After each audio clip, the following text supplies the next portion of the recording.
이 세대를 무엇으로 비유할까 비유하건대 아이들이 장터에 앉아 제 동물을 불러 이르되 우리가 너희를 향하여 피리를 불어도 너희가 춤추지 않고 우리가 슬피 울어도 너희가 가슴을 치지 아니하였다 함과 같도다.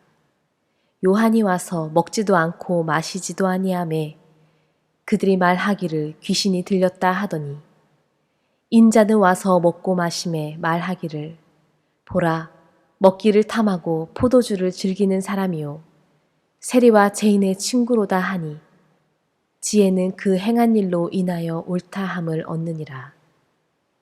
예수께서 권능을 가장 많이 행하신 고을들이 회개하지 아니하므로 그때에 책망하시되 화 있을진저 고라시나 화 있을진저 벳세다야 너희에게 행한 모든 권능을 두로와 시돈에서 행하였더라면 그들이 벌써 베옷을 입고 제에 앉아 회개하였으리라.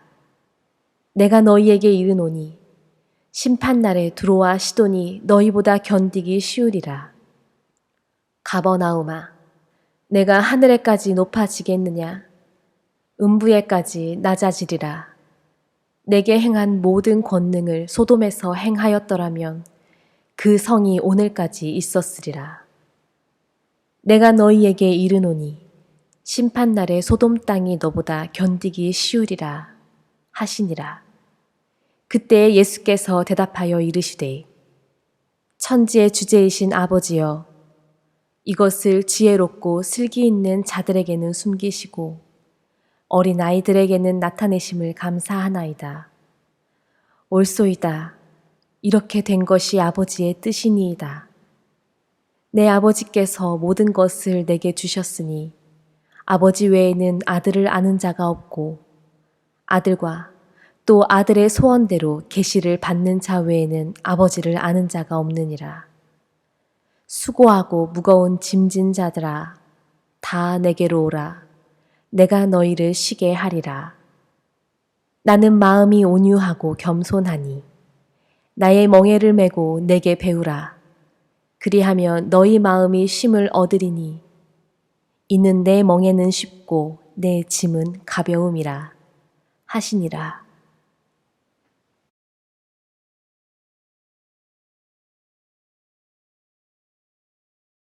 할렐루야. 예배자리에 나오신 여러분들 환영하고 축복합니다.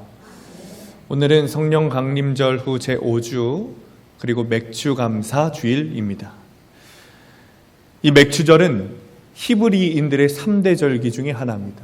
그리고 히브리인들이 가장 중요하게 생각하는 유월절 다음으로 중요한 절기가 이 맥주절입니다. 한 해의 수확을 끝낸 기쁨 속에서 풍성한 수확을 가능하게 해주신 하나님께 감사를 드리고 또 기뻐하는 축제의 날이 맥주절입니다. 동시에 가나안의 종교와 풍속을 따르지 않겠다고 고백하고 여호와 신앙을 확신하며 재무장하는 날이기도 했습니다. 그러므로 맥주 감사절을 맞을 때마다 우리도 감사의 축제에서 새롭게 신앙을 재무장하며 남은 6개월 동안 하나님의 얼굴만을 간절히 구하며 살아갈 것을 다짐하는 기회로 삼아야 할 것입니다. 보통 맥주절이나 이 추수감사 주일의 설교 메시지는 감사와 그에 따른 헌신을 강조합니다. 그런데 교회력에 따른 이번 주일 본문의 내용을 좀 살펴보면 맥주절 본문으로 적합하지 않아 보입니다. 감사와 헌신과는 조금 거리가 멀어 보이는 성경 본문입니다. 코로나19의 등장으로 인해 많은 것들이 변했습니다. 예배 환경도 변했고 교육 현장도 많이 변했습니다. 7월이면 여름 휴가를 떠나기 위해 붐비던 공항도 한산해졌습니다. 오랫동안 준비해온 음악 공연과 연극 공연들은 취소되었고 신작 영화가 개봉된 극장도 더 이상 붐비지 않습니다. 사회, 경제, 문화, 교육, 종교 모든 분야가 총체적 난국을 맞이했습니다. 아직은 견딜만 하지만 이대로 계속 가다 보면 소상공인들뿐만 아니라 대기업들도 버티기 어려운 지경에 빠질 것이 분명해 보입니다. 그래서일까요? 2020년 맥주감사절에 주시는 성경 말씀은 헌신보다는 쉼과 위로의 말씀을 하고 계심을 우리가 볼 수 있습니다. 요즘 케이블 방송에서 차승원, 유해진, 손호준 씨가 나와서 방송하는 삼시세끼라는 방송을 아십니까? 저는 가끔 방송을 보다 나오면 이제 보는 편인데 내용은 아주 단순합니다. 이 남자 배우들이 섬에 가서 음식을 해 먹으면서 지내는 모습이 나와 있어요. 아침을 만들어 먹고 점심을 먹으면서 저녁 생각을 하고, 그리고는 저녁을 먹고 어둑해져가는 하늘을 바라보면서 감사하는 내용이 이 방송 프로그램의 다입니다. 요즘 방송들과는 다르게 굉장히 편안한 내용의 방송 프로그램이에요. 한 가지 단점이 있다면 이 음식이 너무 맛있게 보여서 야식에 손이 간다는 것이죠. 그 방송을 보면서 생각이 드는 것은 하루 세 끼를 먹고 사는 것만으로도, 그런 모습을 보고만 있는 것만으로도 우리의 마음이 채워지는데, 이렇게 열심히 살아가는 우리의 마음은 왜 이렇게 헛헛한가 싶었습니다. 그 방송을 보면서 그들이 섬에 들어가 세상과 떨어져 다른 삶을 사는 것이라고 생각했는데, 오히려 반대로 원래 그들처럼 살아가야 하는 것을 우리가 멀리 떨어져 나온 것은 아닌가 싶습니다. 여러분, 바스락바스락이라는 의성어를 아십니까? 저희 부모님이 우리 둘째 여동생에게 항상 하던 말씀이에요. 이 바스락거린다는 것은 잠시도 가만히 있지 못하고 뭔가 계속 행동을 하는 것을 나타내는 단어입니다. 바쁘게 살아가는 우리가 제일 못하는 것이 아무것도 하지 않고 견디는 것입니다.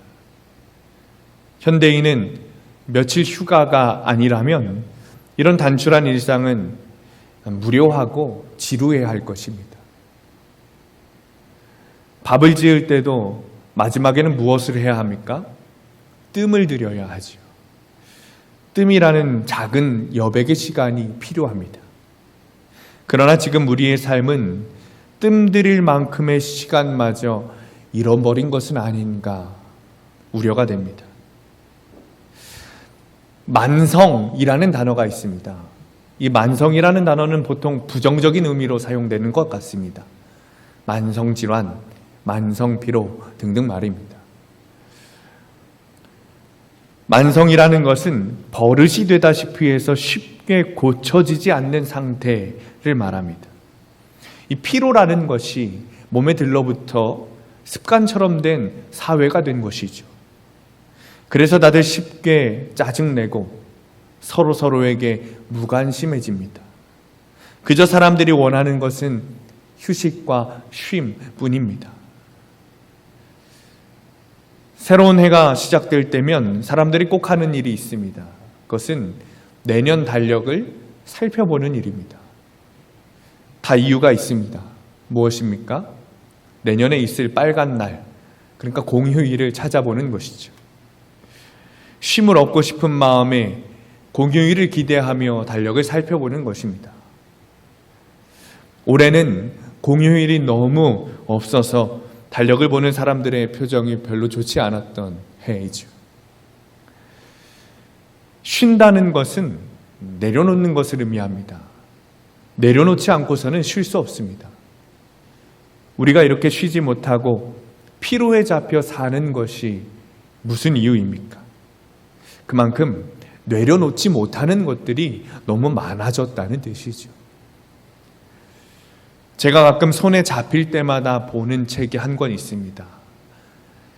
한병철 교수님이 쓴 피로사회라는 라는 책이에요. 아주 작고 얇은 책입니다. 그 책을 보면 우울증 환자와 낙오자를 만드는 것은 우리 사회가 성과주의에 길들여져 있기 때문이라고 말합니다. 아주 굉장히 정확한 사회 진단이라고 볼 수 있어요.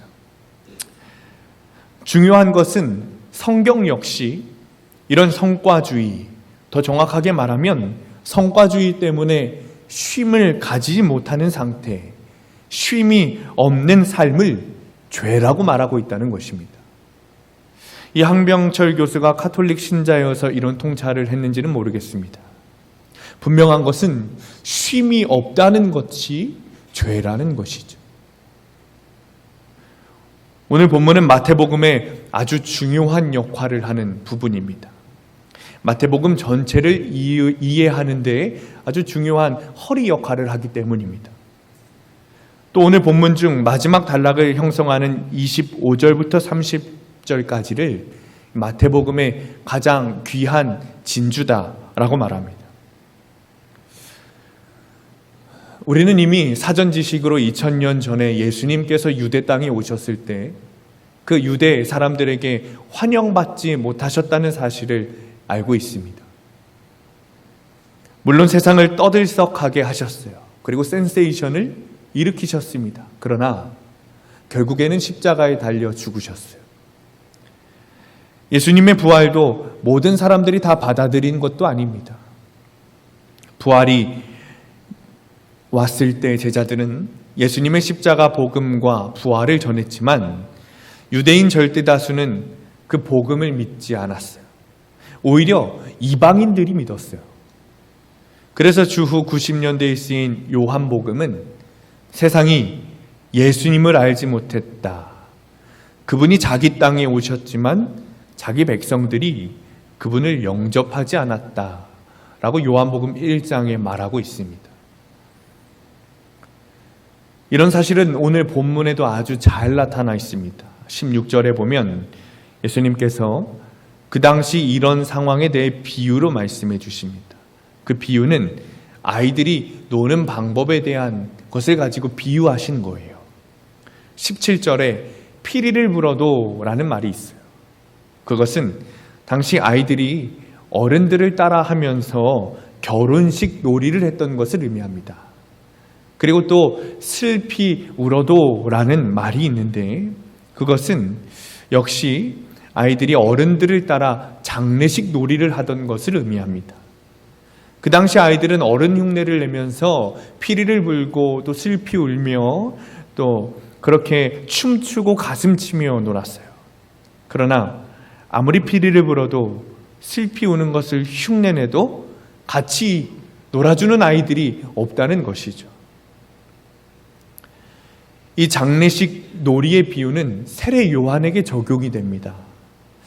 예수님을 유대인들에게 메시아로 처음 소개한 사람들이 세례 요한이었어요.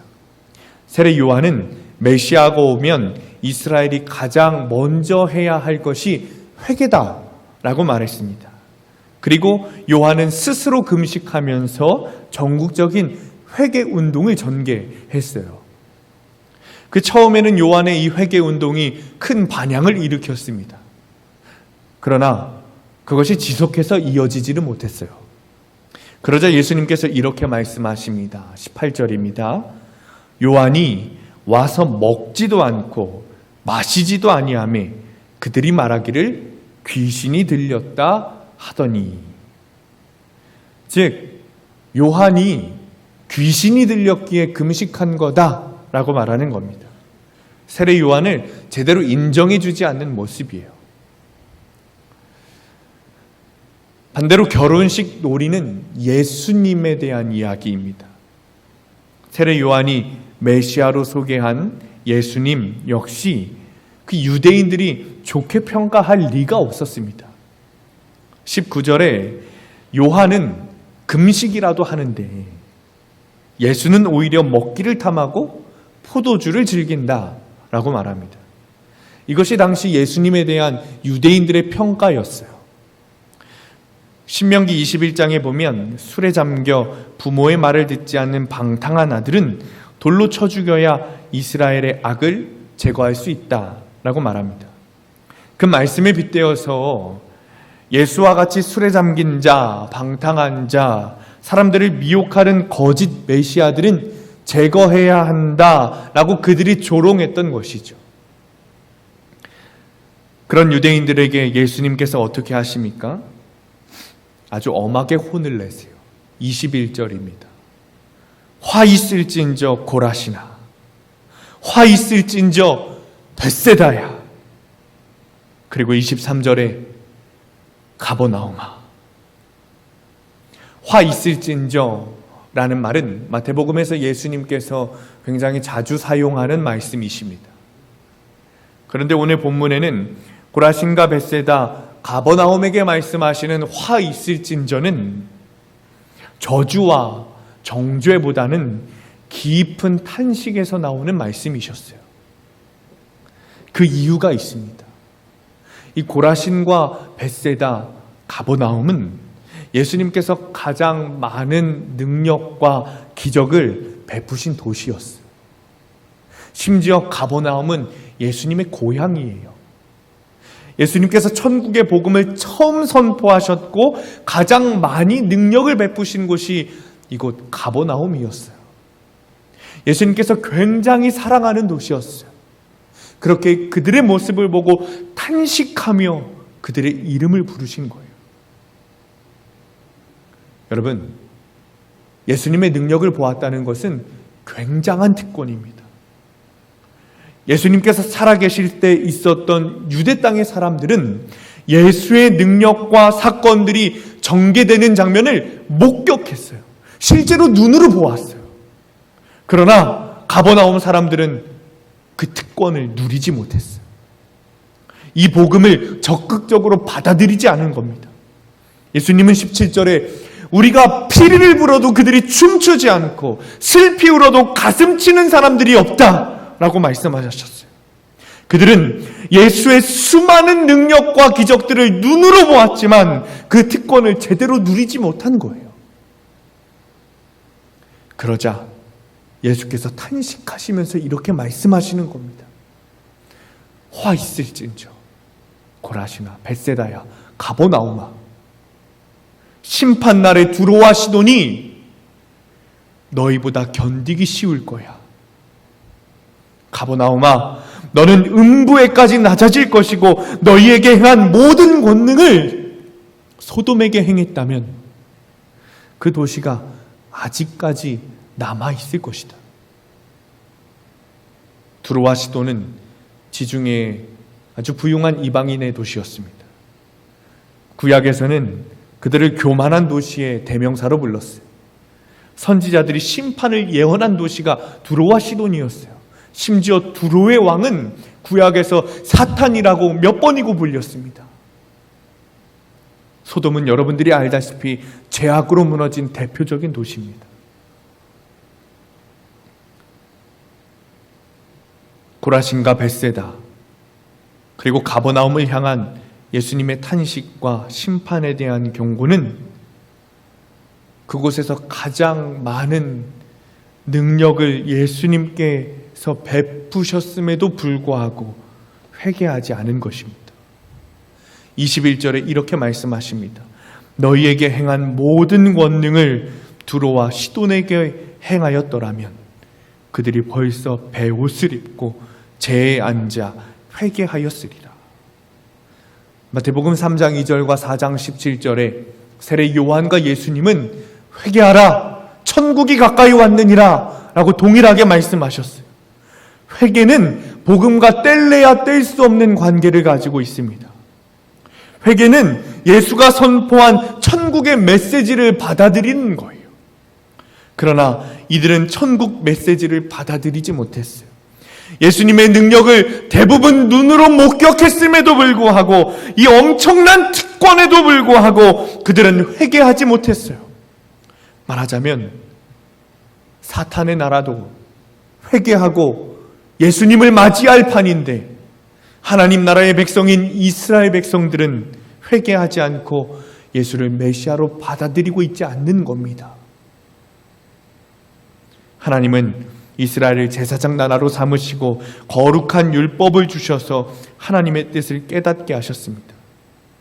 때마다 지혜로운 자들을 그들 중에 세워주셔서 하나님의 법을 부지런히 가르쳐 주셨어요. 이스라엘이 온 세상을 구원하는 본래의 사명을 잘 감당하도록 하셨습니다.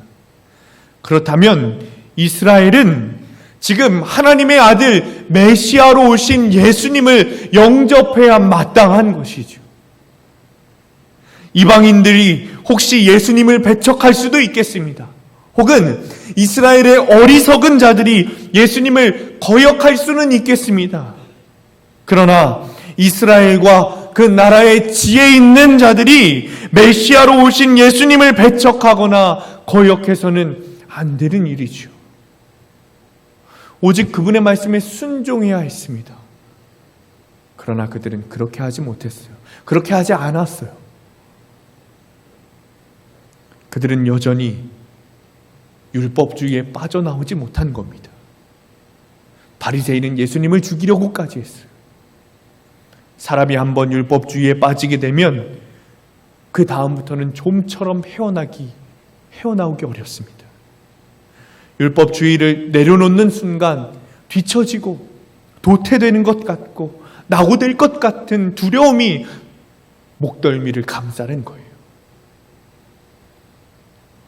그러나 아이러니한 것은 율법주의를 쫓아 부지런히 치달아 쫓아가도 정작 다시금 채워지지 않는 허무함에 시달린다는 것입니다. 여전히 힘들고 여전히 피로하고 여전히 공허함에 시달리는 것이죠. 인간은 끊임없이 성과주의, 업적주의, 자기 스스로를 성취하고 자기 스스로를 구원해 보려는 이런 노력들에 매달립니다. 이것이 율법주의예요. 율법주의는 하나님의 은혜 없이 그저 자기 스스로 구원할 수 있다고 믿는 것입니다. 그런 사람들을 성경에서는 죄인이라고 말하고 있어요. 율법주의에서는 도저히 쉼을 얻을 수 없습니다. 율법주의는 사람의 능력으로 나를 채우려고 하는 것입니다. 그러나 그것은 나라는 사람의 마음 크기와 하나님의 창조하심을 과소평가하는 일이에요. 하나님께서 창조하신 인간의 마음은 세상을 모두 담아도 채워지지 않을 만큼 커다랗고 넓습니다. 그러나 세상을 다 가져다가 채워도 부족함을 느끼게 되는 것이죠. 큰 제국을 이루었던 알렉산더, 징기스칸, 나폴레옹이 만족함 없이 끊임없이 세상을 향해 달려갔어요.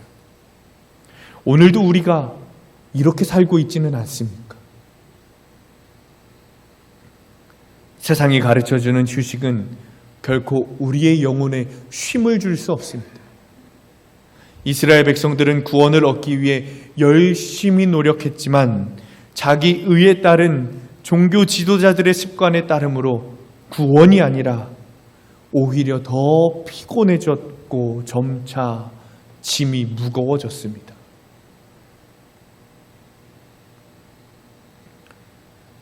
그때 주님께서 이렇게 말씀하시는 거예요. 수고하고 무거운 짐진 자들아, 다 내게로 오라. 내가 너희를 쉬게 하리라. 율법주의가 무엇입니까? 율법을 다 지키고 이루어야 하나님께 갈 수 있다는 거예요. 그러나 그렇게는 구원을 얻을 수 없어요. 진정한 쉼을 얻을 수 없습니다. 쉼은 주님께로 가야 얻을 수 있는 것입니다. 성 어거스틴은 고백록에서 이렇게 말했어요. 당신은 우리를 당신을 향해서 살도록 창조하셨으므로 우리 마음이 당신 안에서 안식할 때까지는 편안하지 않습니다. 즉 우리의 삶이 계속해서 주님을 향해 가서 결국 주님 안에 안식하게 될 때 우리에게 쉼이 찾아온다는 거예요. 사랑하는 성도님들, 주님께서 여러분에게 다 내게로 오라 라고 말씀하고 계십니다. 주님의 말씀을 따라 주님을 향해 가시기를 바랍니다. 그때 여러분에게 진정한 쉼이 찾아올 것입니다. 그런데 문제는 이 사실을 우리가 너무나도 잘 알고 있지만 우리 힘으로 주님께 가는 것이 불가능하다는 거예요. 주님께로 가면 쉼을 얻는다는 것을 알고 있지만 너무나도 어려운 일이라는 거예요. 우리의 힘으로는 불가능한 일이라는 거예요. 그래서 늘 우리의 삶이 이렇게 똑같은 것이죠. 로마서에서 바울은 이렇게 말합니다. 곧 내가 원하는 것은 행하지 아니하고 도리어 미워하는 것을 행하느니라. 아무리 노력을 하고 애를 써도 원하는 것을 하지 못하고 다시금 늪에 빠져 들어가는 자신의 모습에 참담하고 이 절규 같은 고백을 여러분도 곧 경험해 보셨을 거예요. 머리로는 아는데 아무리 애를 쓰고 또 마음을 다잡아 보아도 어느새 그 자리에서 마주하는 자신의 모습은 참담합니다. 바울도 그런 사람이었어요. 그래서 이렇게 고백하는 거예요. 오호라, 나는 곤고한 자로다. 이 사망의 몸에서 나를 누가 건져내리라. 이 이야기는 저의 고백이에요. 그리고 여러분의 고백이죠. 율법주의적인 모습을 내려놓고 진정한 쉼을 얻기 위해 주님께로 가고 싶은데 내 힘으로는 도저히 가지지가 않아요. 어떻게 주님께로 갈 수 있는 것입니까? 교회력은 맥주 감사주일인 오늘 본문인 마태복음 11장과 함께 창세기 24장을 우리에게 주었습니다. 창세기 24장은 아브라함의 아들 이삭이 어느새 결혼할 때가 되었어요. 그래서 아브라함이 자신이 믿을 만한 종이었던 엘리에셀을 이삭의 혼인 상대를 찾도록 맡겼습니다. 그런데 문제는 아브라함이 이 며느리감을 찾도록 가라고 명령한 곳이 하란이라는 곳이었어요. 그게 문제였어요. 왜냐하면 아브라함이 지금 살고 있는 헤브론과 하란까지는 거리가 800km였어요. 이런 여행길을 요즘과 같이 생각하셔서는 안 됩니다. 그 당시에 이런 여정은 자칫 목숨을 장담할 수 없는 길이 되고 맙니다. 게다가 아브라함이 약속의 땅 가나안을 향해 가던 그 중에 여정을 멈췄던 곳이 하란이었어요. 그리고 이 정도면 살만하다고 생각하여 안주하며 살다가 아버지 데라를 이룬 곳이 하란이었어요. 하란은 실패의 장소였습니다. 엘리에셀에게 그런 하란으로 가서 자기 아들의 며느리감 찾아오라는 거였습니다. 그러나 아브라함의 종 엘리에셀은 그 명령에 두말하지 않고 충성하며 순종했어요. 그 멀고 먼 하란까지 가서 그 실패의 땅으로 가서 마침내 아브라함의 며느리감을 찾아내고야 맙니다. 어떻게 그럴 수 있었습니까? 재미있는 것은 그 엘리에셀이라는 이름의 뜻에서 그 이유를 찾을 수 있다는 겁니다. 엘리에셀이라는 뜻은 하나님이 도우시는 사람이라는 뜻이었어요. 엘리에셀이 믿음으로 반응하여 800km가 넘는 거리를 걸어 갈 수 있었던 것은 주님께서 그를 도우시고 있었기 때문입니다. 다시 본문으로 돌아와 29절을 보면 예수님께서는 너희에게 쉼을 줄 테니 나의 멍에를 베고 내게 배우라 라고 말씀하셨어요. 여러분, 멍에가 무엇입니까? 멍에는 소가 주인이 원하는 방향으로 가도록 따라오게 하도록 하는 기구예요. 도구예요. 즉 우리에게 주님의 멍에 그 멍에를 지게 하시고 주님께서는 그 멍에를 잡고 우리를 도와 주님께로 이끄신다는 거예요. 우리의 힘으로는 주님께로 가지 못합니다. 우리의 힘으로는 진정한 쉼을 얻을 수가 없습니다. 그러나 주님께서 우리를 인도하시기 위해 은혜로 지어주신 그 멍에, 주님께서 그 멍에를 붙잡고 우리를 하나님께로 향하게 하게 하실 때 아브라함의 종 엘리에셀처럼 충성스럽게 순종하며 따라간다면 우리 마음에 쉼을 얻게 될 것입니다. 사랑하는 성도님들, 고라신과 벳세다 그리고 가버나움이 되어서는 안 됩니다. 그들에게는 하나님의 능력을 보게 되는 특권이 주어져 있었어요. 그러나 우리에게는 그와 비교할 수 없는 더 큰 특권을 우리에게 주셨습니다. 그들에게는 주님의 능력을 보게 되는 특권을 주셨지만 우리에게는 직접 주님의 몸이 되는 교회가 되는 특권을 주셨어요. 우리는 주님께서 하신 능력을 보지 못했습니다. 그러나 내 자신이 주님의 몸이 되게 하셨어요. 주님께 예배할 수 있고 찬양할 수 있고 섬길 수 있습니다. 원하는 이는 매일같이 교회에 나와 기도할 수 있게 합니다. 교회만 오면 주님의 크신 은혜를 누릴 수 있습니다. 그러나 아무리 그 특권을 받은 자라고 할지라도 가버나움처럼 여전히 회개하지 못하고 거듭나기 전 모습 그대로 살아간다면 고라신과 벳세다 그리고 가버나움의 경구가 우리에게 찾아올 것입니다. 그와 반대로 주님께서 은혜로 메워주신 멍에에 붙들려 주님께로 인도하시는 길을 따라 순종하며 충성스럽게 따라간다면 우리에게는 주님이 주시는 쉼이 주어질 것입니다.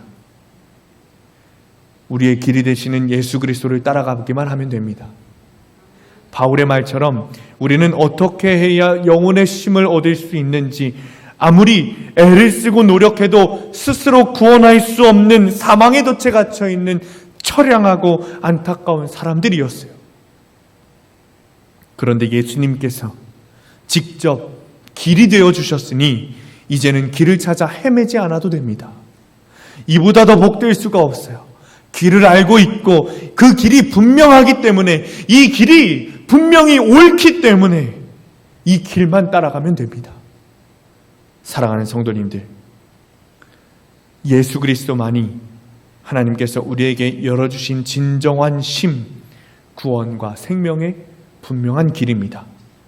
그러니 우리는 주어진 이 길, 예수 그리스도에 집중하기만 하면 됩니다. 사랑하는 성도님들, 믿음의 길을 걸을 때 너무 더디다고, 다른 이들보다 늦다고 불평하지 마시기 바랍니다. 그 길이 옳습니다. 하나님께서 주신 그 길은 끊어지지도 막히지도 사라지지도 않습니다. 오직 예수님께서 우리의 멍에를 붙들고 우리를 인도하실 때 믿음으로 따라가며 진정한 쉼과 구원을 누리시기를 간절히 축원합니다. 기도하겠습니다.